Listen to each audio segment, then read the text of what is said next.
da han blev Marias mand. Ægteparret byggede hus i Galilæas smukke land.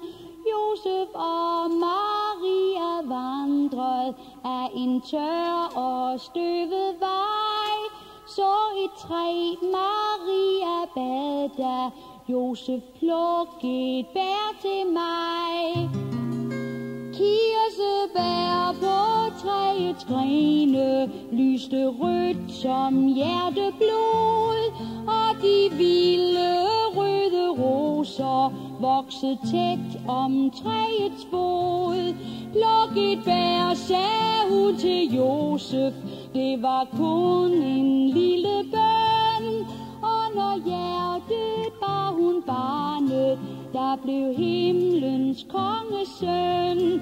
Svær og træt var gamle Josef, hårdt og køligt var hans svar. Hvis du vil have bær at spise, må du bede barnets far. Hviskede der det lille barn, der blev vort håb om kærlighed. Var jeg ned i tunge grene, bøj dig træ, jeg bøj dig ned. Og det skete da, at stammen rakte alle grene ned.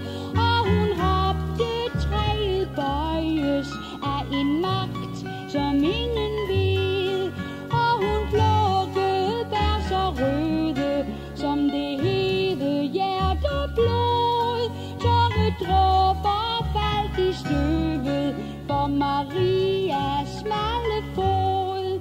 Der er ukendt kraft og sødme i de bær Maria tager, og hun vandrede styrket hjemad med sin byrde dyr.